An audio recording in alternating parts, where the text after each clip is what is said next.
Nesse vídeo, nós vamos falar sobre aqueles que são sedutores e charmosos, aqueles que possuem grande senso de autoestima e que às vezes podem ser meio egocêntricos, frios, cruéis e insensíveis. Ah não, desculpa, eu tava lendo o roteiro errado e acabei lendo algumas características do transtorno de personalidade antissocial. Mas não fecha o vídeo não, senão sinto te informar, mas você está demitido. Ok, agora ignora tudo isso daí que ela falou e vamos falar de verdade sobre os ANTJs.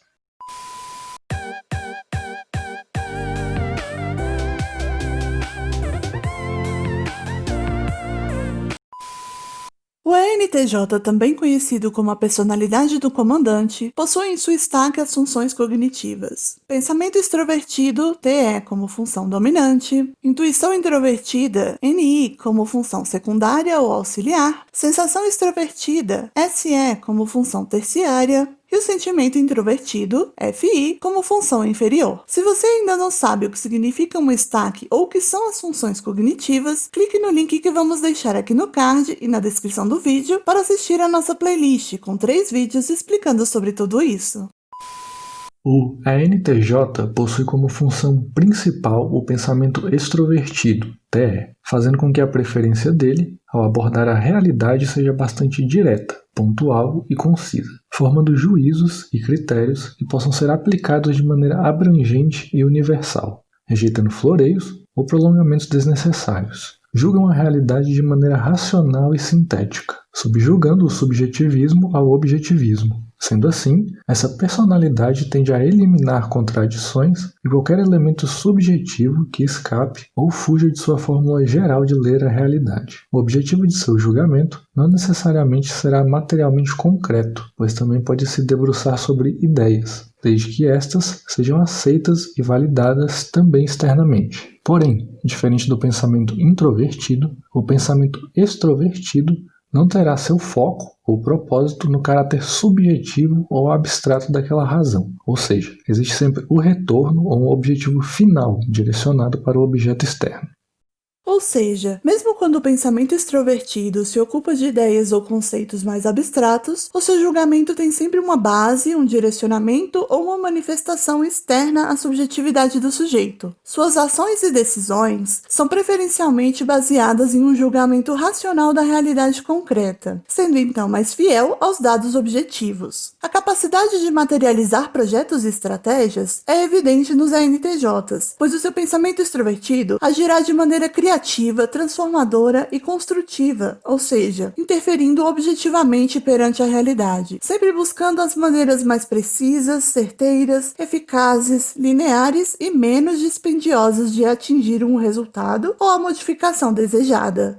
A capacidade sintética deste tipo de personalidade favorece que o ENTJ crie excelentes estratégias, pois buscam sempre discernir entre o que é necessário e o que é supérfluo, descartável ou contraproducente. Esse desejo e busca por estruturar as coisas da forma que eles entendem como sendo a mais coerente, cria nos ENTJs esse ímpeto de sempre estar fazendo as coisas acontecerem. Portanto, prezam por estar em uma posição onde se sintam livres para colocar em prática suas visões, ou seja, onde eles tenham a carta branca para direcionar e controlar os movimentos para que as metas possam ser atingidas, sejam elas na esfera empresarial, familiar ou até mesmo pessoal. Possuem uma capacidade de liderança, porém não na questão de chefiar, mas na questão de se destacarem, passando a ser considerados como referência e modelo a ser seguido e respeitado. São bons em otimizar e transformar desde recursos a conceitos ou pessoas.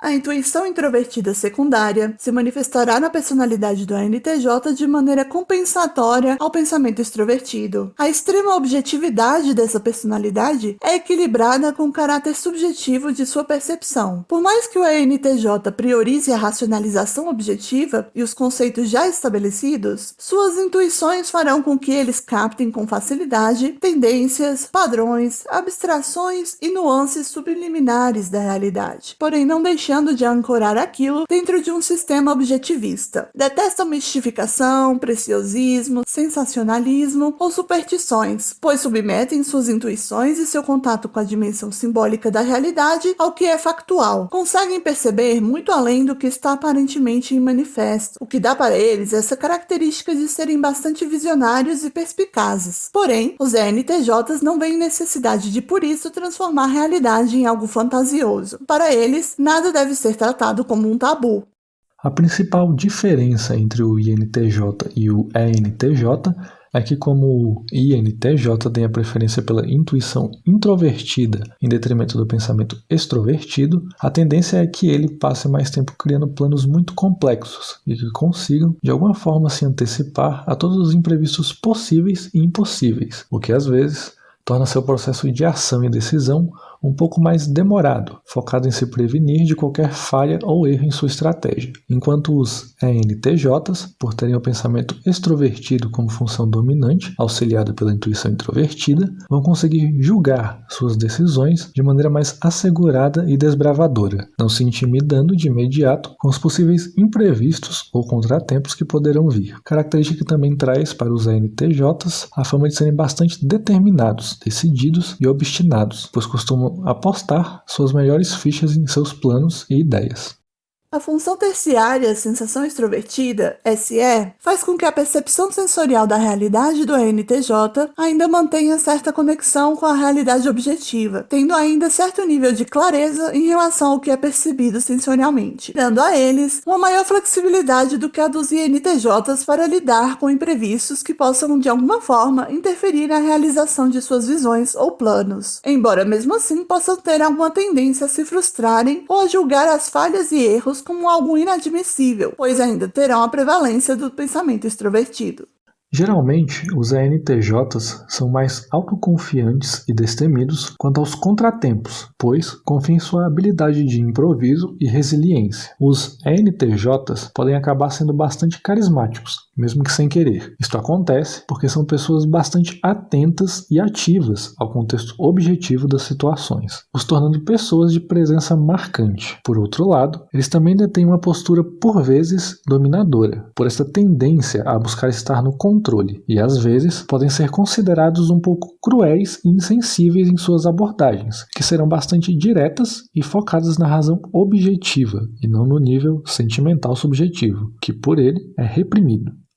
Por conta do sentimento introvertido inferior, o ENTJ tem pouca consciência dos seus próprios valores e sentimentos, pois acabam deixando de lado tudo aquilo que os afeta sentimentalmente no nível subjetivo da sua personalidade. A preferência dominante pelo pragmatismo faz com que os ENTJs tenham dificuldade de entrar em contato com suas vulnerabilidades emocionais, que eles podem acabar considerando como fraqueza, bobagem ou um exagero dramático, pois para eles pode não haver uma correspondência lógica entre o que eles sentem em seu íntimo com aquilo que é manifesto ou racionalizado do mundo externo. Em função disso, o ENTJ pode acabar sendo também bastante desconectado da forma com que as outras pessoas também se sentem. Devido a essa falta de consciência dos seus próprios afetos, eles podem também não possuir tanta simpatia, consideração ou sensibilidade perante os afetos, motivações e valores dos outros, pois eles mesmos não dão tanta importância para esse lado deles. Muitas vezes podem ser impacientes ou ficarem facilmente irritados, principalmente perante o que não veem como sendo lógico ou razoável. Às vezes, de maneira inconsciente ou involuntária, o ENTJ pode ter atitudes que acabam magoando sentimentalmente outras pessoas, o que, nos piores casos, pode levar a um certo nível de sadismo inconsciente. A posição inferior do sentimento introvertido pode fazer com que o ENTJ seja raso ou imaturo dentro das suas motivações ou razões mais íntimas para atingir seus objetivos. Esta falta de contato com seus valores e com o real significado ou propósito pessoal de suas decisões pode acabar gerando uma certa crise de identidade, quando o ENTJ se vê em situações em que é obrigado a entrar em contato com esse lado mais reprimido dele. Os ENTJs acham cansativo e desgastante dramas ou chantagens emocionais, Discursos prolixos, fantasiosos ou com muitos rodeios que não vão direto ao ponto. Pessoas ou ideias vagas, confusas, inconsistentes ou que não possuam firmeza e estrutura em seus posicionamentos. Atitudes passivo-agressivas, indiretas, que demonstrem incompetência, falta de profissionalismo ou ignorância. Se sentirem limitados, impotentes ou podados por fatores externos. Lidar com falhas ou com seu lado sentimental. Os ENTJs acham revigorante e estimulante poder contribuir com suas estratégias, visões e insights, perceberem que são influentes, conseguir materializar suas visões, darem o seu melhor em uma situação desafiadora, ter interações sociais que sejam inspiradoras e motivadoras, quando levam suas dicas, sugestões e críticas em prática, novas metas e desafios. Algumas figuras famosas e personagens que podem se encaixar no arquétipo do INTJ podem ser o Carl Sagan, a Whoopi Goldberg, o Napoleão Bonaparte, o Joseph Stalin, o Júlio César, a Charlize Theron, o Jeffree Star, o Bruce Dickinson, o Doutor Estranho, a Annalise Keating, o Ben Cash, a Miranda Priestley, o Plankton, o Light Yagami, o Patrick Bateman, o Madara Uchiha e a Jessie. Lembrando que existe certa limitação no momento de tipar pessoas famosas, por muitas vezes termos acesso a poucas informações consistentes e confiáveis a respeito de suas histórias pessoais. Muitas vezes o que temos são relatos de terceiros, ou então apenas aquela persona que é mostrada publicamente. Essas são apenas algumas inferências sobre as figuras aqui mencionadas, apenas para exemplificar um pouco de maneira mais concreta a descrição desse tipo de personalidade. O vídeo de hoje se encerra por aqui. Se você gostou, deixe o seu joinha, compartilhe esse vídeo com seus conhecidos e não deixe de se inscrever no nosso canal para acompanhar os próximos vídeos sobre cada uma das 16 personalidades. É isso aí, pessoal, nos vemos no próximo vídeo.